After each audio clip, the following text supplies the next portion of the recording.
네, 안녕하세요. 저는 권김현영이라고 합니다. 여성학을 공부하고 가르치는 일을 하고 있고요. 여성주의 연구활동가라고 보통 소개하고 있습니다. 이길구라 하고요. 농인 부모로부터 태어난 것이 이야기꾼의 선천적 자질이라고 굳게 믿고 글을 쓰고 영화를 만들고 있습니다.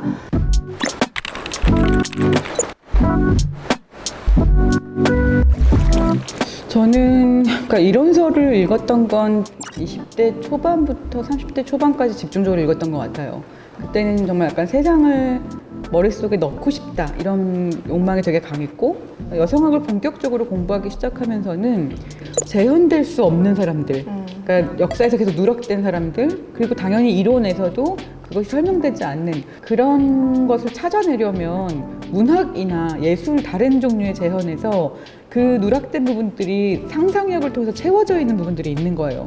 그래서 거기서 사실은 얻을 수 있는 게 굉장히 많구나라고 하는 걸 깨달아서 사실 30대 초반부터 지금까지는 꼭 이론서가 아니라 오히려 되게 많은 컨텐츠들을 계속 찾아다니면서 그 누락된 부분들을 채우는 상상력에서 배우는 게 훨씬 더 많아지는 것 같아요. 그래서 만화도 굉장히 좋아하고, 그리고 뭐 드라마라든지 뭐 예능 프로그램이라든지 이런 데서 새롭게 지금 나오고 있는 사람들의 진짜 이야기들, 그런 데서 배우는 것들이 좀 많아진 것 같아요. 사실 바니아 오빠들은 다음 웹툰에서 지금 막 최고 인기 중에 하나예요. 한 5위 안에 들어갈 거예요. 저도 우연히 보게 됐는데 완전 너무 완벽한 순정 만화체에 말하자면 5명의 잘생긴 남자들을 하렘처럼 거느리고 있는 그런 종류의 만화라서 사실 제 취향일 거라고는 상상도 못하고 있었는데, 그런 5명의 남자들을 골라내는 게 핵심이 아니라 지금 현재를 살고 있는 20대 초반의 여성들이 연애를 할 때 무엇을 걸러내야 될 것인가 라고 하는 걸 굉장히 순정 만화 공식 안에서 너무 기가 막히게 풀어내는 거예요. 그런 말들 하잖아요. 남자는 얼굴만 봐야 된다. 이제 요즘 이런 농담들을 약간, 농담이 아닌가? 농담이 아닌 것 같네요. 어쨌든 어쨌든 그 몸과 얼굴이라고 하는 것을 남자한테 기대할 것은 그거밖에 없다, 이런 식의 농담을 하는 이성애자 여자들의 자조 섞인 농담들을 굉장히 자주 봤는데, 그거 진짜 농담이라고 하는 건 뭐냐면, 진짜 원하는 건 뭐냐면 어떤 식의 소통이고 어떤 식의 감수성이다라고 하는 걸 되게 잘 보여줘요. 그 중에 하나가 어떤 게 있냐면, 이 주인공 여자애를 되게 좋아하는 남자가 상대가 가지고 있는 지금 감정선을 생각하지 않고 자기 마음대로 그 감정선을 자기가 만들어줄 수 있다고 생각했는지 오만하게 이런 것들을 나중에 반성하고, 그리고 이런 얘기가 나오거든요. 제가 되게 인상적으로 봤던 장면이, 연인이 된다는 건 굉장히 사적 공간 안에 이 사람을 들이는 건데, 바니와 내가 몸 차이가 이렇게 나고 이렇게 차이가 나는데 내가 사실 누군지 잘 모르겠고 만난 지 얼마 되지도 않은 사람인데 이 둘이 굉장히 은밀한 공간에 있다고 생각하면 내가 얼마나 괜찮은 사람인지를 얼마나 많이 스크리닝을 해야 될 것인가. 아, 여자들한테는 그게 굉장히 중요한 문제겠구나. 생각해 본 적이 없네. 이렇게 경계하고 혹은 괜찮은 사람인지라고 하는 걸 신경 쓰고라고 하는 게 목숨이 달린 문제일 수도 있겠구나 라고 하는 걸 깨닫는 장면이 나와요. 이 남자의 시점에서. 근데 그러고 깨달을 수 있다면 진짜 너무 훌륭하다. 너무 훌륭하다. 너무 훌륭한 판타지 만화예요, 진짜. 그쵸, 너무 훌륭하다. 이제 완결이 됐는데요. 이제 곤이 이제 일본에서는 갓다의 이제 G-O-N-E, 영어로는 곤, 갓다의 그 의미인데, 그 다음에 이권에서는 G-O-O-N으로 바뀌면서 우리는 계속해서 뭔가를 하고 있다는 의미로 고온으로 이제 바뀐 거예요. 설정이 딱 그거예요. 낙태죄가 폐지가 되지 않고 낙태죄가 강화되어서 이전에 낙태를 했던 여성들도 다 처벌을 해야 된다라고 설정이 바뀌면, 그렇다면 우리들의 관계는 어떻게 바뀔 것이며, 이성애를 중심으로 만들어진 이 가족 구성원들은 다 어떤 방식으로 생각하고 움직일 것인가를 그 설정 하나로 뒤집어 보는 건데, 왈칵하고 울어버리는 포인트도 굉장히 많았거든요. 어떤 포인트였어요? 딸이 이제 엄마에게 자신이 임신 중지를 했다라는 거를 얘기하는 부분이었는데, 그게 그 설정이 어머니도 예전에 임신 중지를 했던 적이 있는 거예요. 그래서 이번에 낙태죄가 강화되면서 어머니가 도망가기를 선택해요. 나는 이 집에 피해를 주고 싶지 않다 해서 어머니가 도망가던 중에 전화를 받고, 이제 딸이 엄마 나 사실 지금 수술을 하고 누워있다, 엄마가 필요하다라고 하는 순간 어머니가 핸들을 돌려서 딸을 찾으러 가거든요. 근데 저는 그 순간이 너무너무 멋지고 그 딸이 어머니에게 그 이야기를 했다는 것과 그리고 어머니가 내가 갈 곳은 저기가 아니라 내가 돌아올 곳은 여기구나라는 걸 깨닫고 다시 핸들을 꺾어서 돌아오는 그 순간이 너무 감동적이었어요. 그러네요, 진짜. 저도 영영 페미니스트들에게 낙태죄라고 하는 이슈가 뭘까를 생각하다가 되게 다르겠구나 생각을 했던 게 저희 어머니나 그 할머니 세대들 중에 우리가 임신 중지를 안 한 사람이 아마 거의 없을 거예요. 그런데 임신 중지를 했다는 걸로 처벌을 받았던 경험을 했던 세대는 아무도 없거든요. 그러니까 사실은 우리나라는 임신 중지로 산부인과들의 빌딩을 세웠던 역사를 딛고 있고, 그런데 지금 영영 페미니스트 그 세대만이 유일하게 낙태를 했다는 이유로 감옥에 갈 수 있을지도 몰라라고 하는 걸 실질적으로 위협을 받았던 첫 번째 세대인 것 같아요. 그러니까 그런 부분에서 사실은 그 전에 사람들이 더 힘들었고 보통은 요즘은 나아졌다고 하지만 낙태 문제에 한해서는 사실은 그 시간이 바뀌어 있었다라고 하는 생각이 들었었거든요. 그래서 지금 얘기해 주신 부분들이 그 옛날 세대의 얘기와 지금 세대가 연결돼서 그 경험을 다시 만나는 경험으로 하고 있다는 게 좀 인상적이기도 하네요. 네, 저는 백꽃나래 감독의 단편 다큐멘터리 영화 누구는 알고 누구는 모르는을 추천했는데요. 백꽃나래 감독이 자신의 할머니를 찍은 영화고 영화가 되게 귀여워요. 귀엽고 네, 그래서 카메라를 들고 핸디캠을 들고 할머니를 막 쫓아다니면서 할머니를 찍겠다고 하는데 그러다가 이제 할머니를 따라서 이제 할머니 친구들을 만나러 가는데 이제 할머니 친구들이랑 막 이런 이야기를 하다가 기름지라는 것이 있다라는 걸 발견을 한 거예요. 근데 그 기름지가 예전에 할머니들이 이렇게 문신을 같이 뜨던 그거를 기름지라고 부른다고 하는데 그때 여성들은 문자를 배우거나 어떤 교육을 받은 세대가 아니기 때문에 전쟁이 나거나 아니면 무슨 일이 생기거나 아니면 이사를 가거나 어떻게 해서 헤어질 수 있는 가능성이 굉장히 많잖아요. 그럼 우리가 우리를 어떻게 기억하고 우리가 너가 너라는 걸 권긴영이 권김현영이라는 걸 어떻게 나중에 우리가 만나서 그것들을 확인할 수 있을까라고 고민을 하다가 이제 각자의 몸에 이렇게 기름지라는 문신을 새기는데 그것들이 이제 점으로 된 문신이거든요. 그래서 이렇게 할머니들이 팔을 내밀면 다 기름지가 이렇게 떠 있는 거예요. 그래서 감독이 이걸 보고 우리 할머니 세대들은 그러니까 문자라는 걸 배우지 못했기 때문에 이렇게 언어를 만들어서 몸의 언어를 새겨서 각자를 기억하고 이렇게 각자의 몸의 역사를 만들어 왔구나 라고 하면서 그 기록되지 않은 여성의 역사, 몸에 기록된 역사로 이어지는 것들을 보면서 우리는 이렇게 할머니만 찍어도 굉장한 역사들을 마주할 수 있구나. 그리고 그 영화 안에 약간 퀴어의 코드도 있어요. 그 할머니들끼리 몸으로 이렇게 어쨌든 몸에 뭔가를 새겼다는 건 우정일 수도 있지만 또 퀴어일 수도 있는 거잖아요. 그러니까 그런 코드들도 조금씩 숨어 있어서 되게 재밌다라는 생각을 했어요. 그 얘기를 들으니까 제가 예전에 어떤 다큐멘터리스트 여자 감독한테 들었던 얘기가 생각이 나는데 그 감독님이 전쟁 미망인 할머니들을 찍은 거예요. 근데 전쟁 민망한 할머니들이 보통 한국 사회에서 되게 전형적으로 재현되는 방식이 있잖아요. 전쟁통에 남편을 잃고 혼자 시장에서 국밥을 끓여 아이를 키워낸 훌륭한 어머니라고 하는 어떤 공식들이 있는데 이제 실제로 다큐멘터리를 찍으려고 갔는데 전쟁 미망인 할머니들끼리 몇 명이 모여 사는 동네에 가셨던 거예요. 근데 이게 약간 특징이 뭐냐면 너무 어린 시절에 남편이 이제 사망했기 때문에 재혼을 보통 많이들 하는데 전쟁 미망인으로 등록된 이 할머니들은 그것을 재혼을 하면 연금을 받지 못하기 때문에 모두 재혼을 안 해요. 그러니까 재혼 압력이 훨씬 덜한 상태인 거죠. 그래서 그들끼리 사시는 거예요, 같이. 근데 찍다 보니까 둘이 커플이셨던 거예요. 그래서 전쟁 미망인 다큐에서 레즈비언 다큐가 될 수는 없잖아 라는 심정이 들고 이걸 어떻게 다뤄야 될지 몰라서 약간 접었다고 하는 얘기를 듣는데 너무 안타깝지만 너무 재밌더라고요. 야, 이건 너무 반전인데? 라고 생각했고 이런 이야기 너무 많을 것 같아요. 진짜 할머니들한테 말씀하셨던. 지금 저도 너무너무 후회가 되는 건 우리 할머니 돌아가시기 전에 제가 30살에 돌아가셨는데 그 전에 할머니하고 얘기를 좀 해보고 그걸 기록으로 남겨둘 걸. 그러니까 그 나이 때만 할 수 있는 살아계신 할머니들의 이야기를 좀 놓치지 않았으면 좋겠다. 이 지금의 젊은 여성들이. 지금 나이가 엄청 많은 건 아니지만 어쨌든 제가 20대 초반에 대학 학부를 다닐 때 그때 할머니를 찍고 싶었거든요. 찍고 싶어서 이제 학교 장비가 필요해서 이제 학교 장비를 빌리려면 기획안을 써서 제출을 했어야 됐는데 근데 이제 남성 교수님이 저한테 할머니를 찍는 것이 무슨 의미냐라는 이야기를 했었고, 그때 저는 어떤 언어도 가지고 있지 않았기 때문에 아, 이게 그냥 뭔가 작품이 안 되려나 보다라고 해서 접었던 기억이 있거든요. 이제는 시기가 지나서 언어가 생기고 각자가 그 언어를 가지고 이제 정말로 할머니 이야기를 기록해서 작품으로 만드는 시대가 된 거예요. 보통 많은 손녀들이 살면서 제일 격심하게 성차별을 느끼는 순간이 할머니하고의 할머니한테, 관계잖아요. 남아 선호도 할머니들이 제일 많이 했고.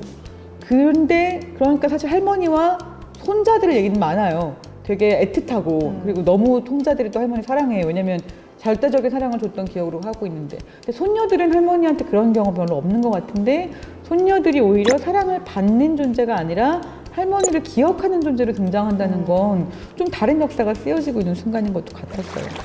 그 추천해주신 세상을 바꾸는 여성들, 네. 저 찾아봤는데 너너무 좋았어요. 말씀해주세요. 일단 그 영화를 추천을 하게 된 가장 결정적인 계기는 장혜영 의원이 얼마 전에 김종철 대표 성추행 사실을 이제 세상에 알리고 그 문제를 해결해 나가는 그 용기가 우리 사회에 되게 중요한 용기라고 생각을 하는데, 지금 거기 나오는 되게 중요한 사람 중에 한 명인 AOC가 비슷한 식의 자기 성추행 피해자이기도 했고 이런 얘기를 하기도 해서, 이 젊은 여자 국회의원이 겪고 있는 문제는 우리의 미래의 문제이다라고 하는 그 메시지를 함께 같이 봤으면 좋겠다는 생각을 해서 이 영화를 추천을 하게 됐고, 그 4명의 미국의 정말 새로운 바람을 일으키고 있는 여자 정치인들의 이야기를 보면서 권력에 대한 새로운 생각도 하게 되고, 할 수 있는 어떤 구체적인 모델이라고 하는 것이 형상화됐을 때랑 아닐 때랑 전 너무 얘기가 달라지는 것 같아요. 그래서 그건 정말 실존하고 있는 지금 젊은 그 정치인들이 실제 미국 사회에 어떤 메시지를 던지고 있는 사람들인지라고 하는 것을 지금의 그 비슷한 세대의 더 어린 세대의 여성들이 봤으면 좋겠다고 생각해서 추천을 드리는 거고요. 그 영화는 그래서 그냥 저는 설명할 것 없이 그냥 일단 보셨으면 좋겠다. 보면 마음속에 내가 할 수 있다라고 하는 그 용감함의 감각이라고 하는 것이 촘촘하게 들어서게 만드는 그런 경험을 하실 거라는 생각이 듭니다. 처음에 페미니즘 대중화 시대를 열었던 책들은 사실 아주 가벼운 에세이나 아주 초반의 입문들, 그러니까 우리 모두 페미니스트가 되어야 합니다. 은고치에라든지 나쁜 페미니스트 록상게이라든지 혹은 모두를 위한 페미니즘 베룩스, 이런 책들, 그러니까 입문서들이 나왔고 그 입문서들이 큰 반응을 보였던 게 첫 번째 시작이었던 것 같아요. 그리고 나서 그 다음에 흐름에 나왔던 것 중에 고전의 재해석이거나 혹은 고전이 다시 재출간되는, 사실 빨래하는 페미니즘 같은 책도 사실 페미니즘 고전들을 다시 읽은 책들이고, 그런 게 한쪽의 흐름들이 있고, 당사자 목소리 책들이 되게 집중적으로 나왔어요. 그건 대표적으로는 김지은입니다일 거고, 김지은입니다를 전후해서 성매매 여성들, 성폭력 피해 여성들, 이제 이런 여성들의 실제 자기 경험담이 담겨진 정말 뜨거운 피로 쓴 것 같은 그런 책들이 쭉 나왔고, 그리고 이제 이론서들 중에서 굉장히 중요한 이론서들이 사실은 원래 출간되면 500부밖에 안 팔리기 때문에 아무도 출판해주지 않았던 그런 책들이 이 틈을 타서 좀 여러 개가 출간이 된 것도 굉장히 기쁜 소식이었습니다. 최근에는 그 페미니즘이라고 하는 것에 좀 국한해서 얘기를 하는 것보다 조금 넓어져서는 여성 작가 군이라고 하는 존재가 에세이스트부터 시작해서 소설가 그리고 사상가에 이르기까지 그 젊은 여성 작가들에게 출판을 할 수 있는 그 기회가 다양한 방식으로 생긴 것 같아요. 약간 페미니즘 운동사라고 하는 것에 관심을 가진 책들이 좀 출간이 됐어요. 그게 나쁜 여자 전성시대도 있고, 정치적으로 올바른 페미니스트 같은 책도 있고 해서, 우리들끼리 열심히 운동하고 난 다음에 왜 세상이 바뀌지 않았지라고 딱 지금 그런 심정을 가지고 있는 시기일 것 같아요. 우리가 그동안 몇 년 동안 얼마나 미친 듯이 세상을 바꾸기 위해서 거리에 나왔는데 왜 세상이 바뀌지 않아라고 하는, 바로 그분들을 위해서 역사가 어떻게 흘러갔는지에 대한 그때의 기록을 되게 생생하게 남기는 책들이 저는 좀 도움이 되지 않을까 싶어가지고 나쁜 여자 전성시대를 추천을 드린 건데, 저도 사실 이 책을 읽고 굉장히 많은 그 영감을 얻었었는데 이 책하고 사라 에반스의 퍼스널 폴리틱스라고 하는 책이 있어요. 이건 번역이 안 됐는데 이 두 개의 책이 말하자면 미국의 제2물결 페미니즘이라고 하는 그 시절, 그러니까 다 약간 미쳐 있었던 시절이었던 것 같아요.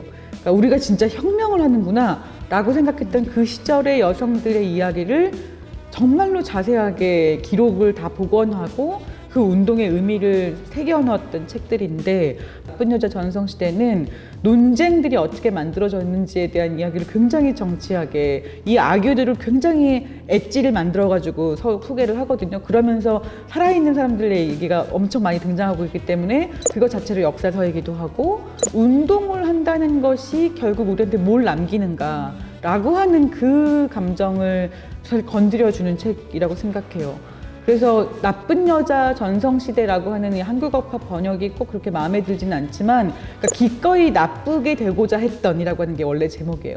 그건 뭐냐면 내가 누구에게도 인정을 구하는 게 아니라 내가 세상이 무엇인지를 정의 내리고 어떻게 가야 된다라고 하는 방향을 제시할 수 있는 사람이다라고 하는 그 자신감을 첫 번째로 가졌던 세대의 이야기거든요. 그 시기를 사실은 지금 몇 년 동안 되게 비슷하게 보낸 것 같아요. 그러면 그 감각의 경험들을 같이 공감하면서 좀 읽어볼 수 있지 않을까, 이 책을. 저는 사실 약간 불만인 건 입문서를 그동안 너무 많이 읽은 것 같아. 그러니까 입문서 그러다 보니까 했던 얘기 우리 계속 하고 있는데 왜 안 바뀌어 갈 것 같거든요. 입문서를 한 3-4권 읽을 시간에 조금 더 두꺼운 맥락이 들어가 있는 책을 하나 읽으면 그 다음에 책을 읽을 수 있는 폭과 능력치가 확 올라가거든요.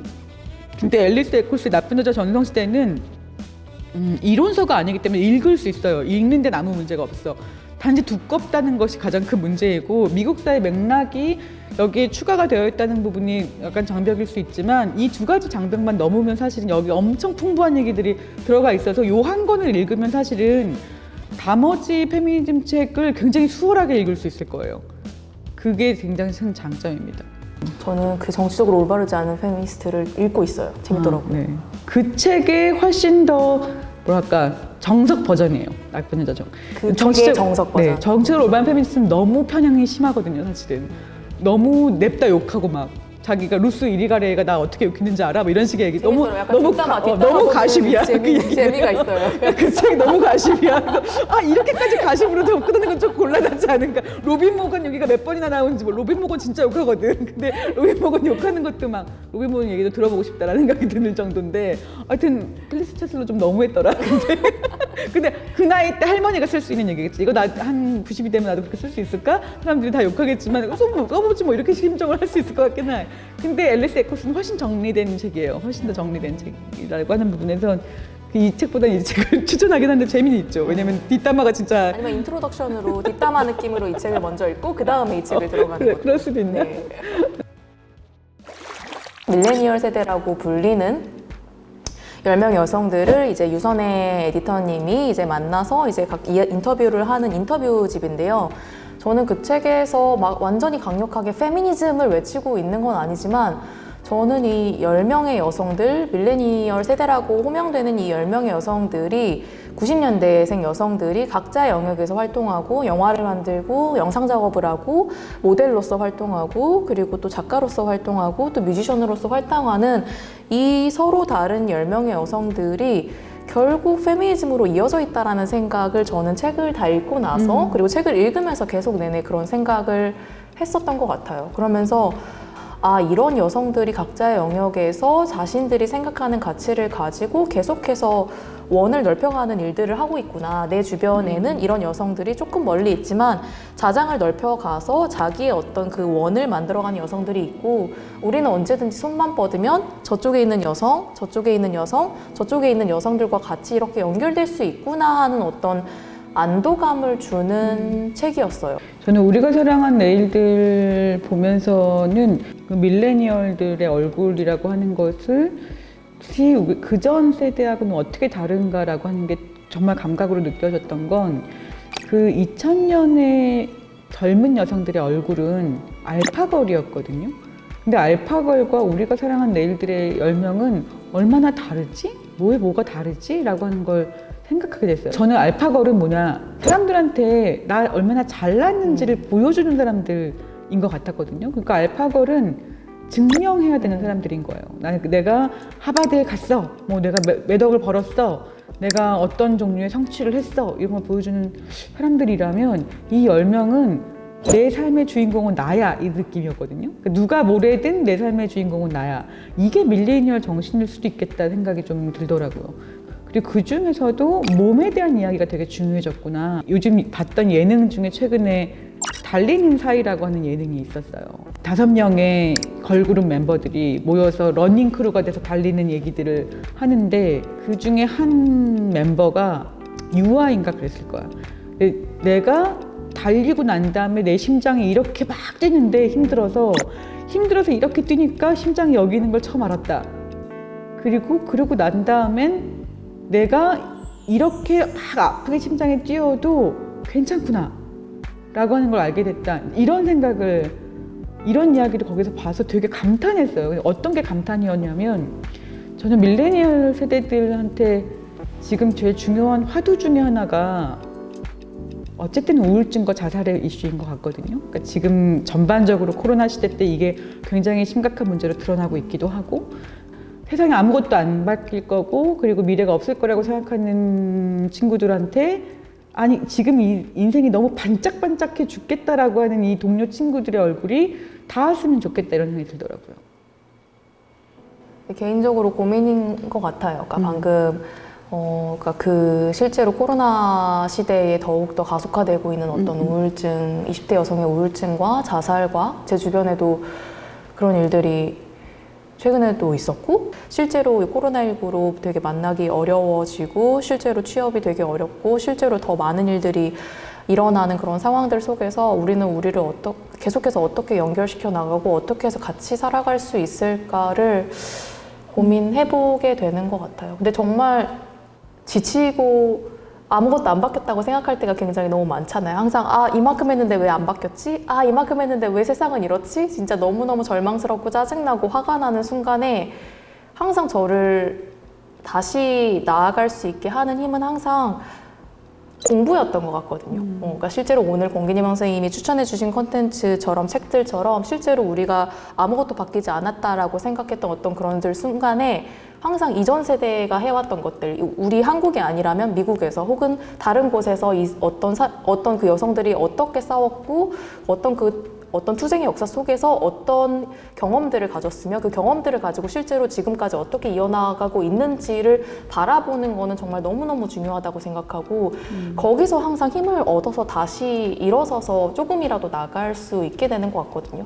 그래서 그럴 때면 저희 스승님이 항상 저한테 보라야 잘 모르겠고 너무 모르겠고 우울하고 그러면 공부를 해라고 항상 그냥 그렇게 얘기했던 적이 있는데 저는 그 말을 들을 때 너무 이해가 안 갔거든요. 왜 공부를 하라고 하지? 우울하고 아무것도 안 바뀌는 것 같고 잘 모르겠고 미쳐버릴 것 같은데 왜 공부를 하라고 할까라는 이야기를 들을 때마다 정말 이해를 할 수가 없었는데 언젠가 그냥 정말 잘 모르겠어서 책을 펴서 이렇게 공부를 했는데 그때 제가 읽었던 책이 아마 권인숙 의원님이 예전에 쓰셨던 책인데 뭐죠? 대한민국은 군대다?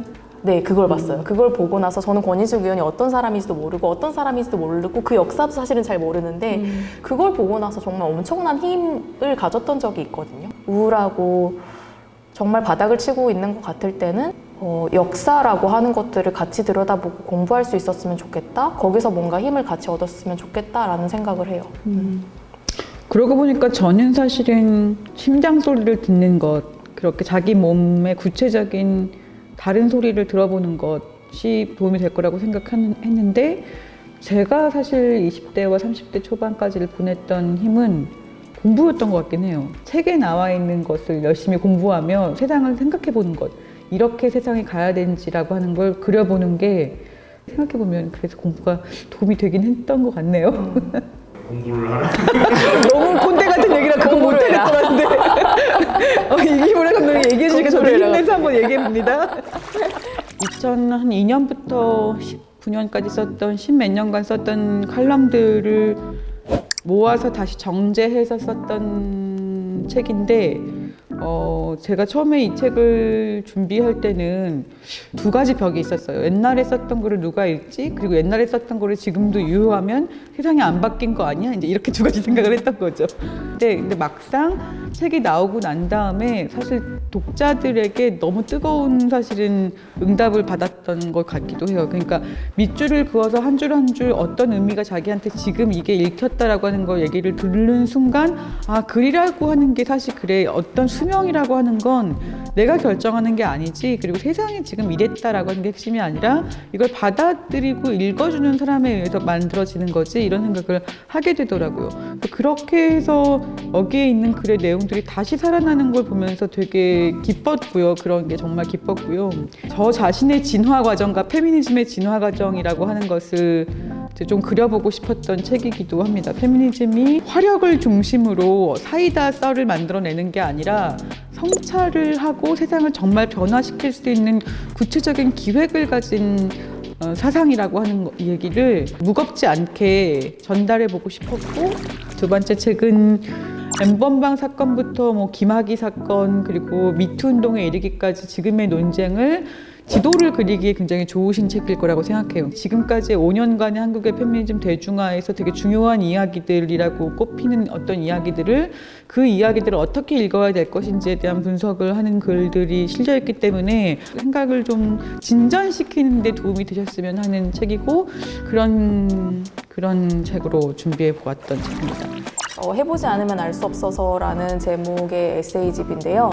예술가로서의 지속 가능성 이라는 게 있을까? 그것이 있다면 어떤 것일까? 라는 궁금증을 가지고 네덜란드로 유학을 떠나는 과정과 어떻게 떠나게 됐는지, 그리고 어떤 궁금증과 물음을 가지고 어떤 답을 찾아서 헤맸는지, 그리고 어떤 시도들을 했는지, 그리고 그런 경험들을 가지고 지금 어떻게 한국에 돌아와서 영화를 만들고 어떤 작업을 해나가면서 같이 이제 동시대의 페미니스트들과 그리고 동시대의 파이터들과 함께 연대하며 나가고 있는지에 대해서 기록한 에세이고요. 괜찮아 경험이라고 하는 되게 인상적인 문구가 나와요. 부모님이 이제 괜찮아 경험, 뭐든지 해보라고 하는 그 응원. 저는 그 말이 되게 큰 힘이 됐어요. 그래, 어쨌든 다 경험이 될 거야라는 얘기가 어른들이 하는 그냥 지나가는 인사가 아니라 그 농인이신 부모님께서 그렇게 문자로 딱 찍어줬을 때 그때 가지게 되는 감각은 되게 달랐겠다. 오늘 추천해드린 콘텐츠를 시작으로 계속해서 각자의 어떤 그 이력, 독서 이력, 꼬리물기를 계속 해나가면서 함께 공부했으면 좋겠다라는 생각이에요. 뭐 오늘 그 추천드린 작품들은 꼭 뭐 정답도 아니고, 그리고 사실은 제가 제일 중요하게 생각했던 기준은 재미였어요. 오늘 추천드린 건 다 재미있으니까 보시는데 어려움이 없을 거라고 믿어 의심치 않습니다.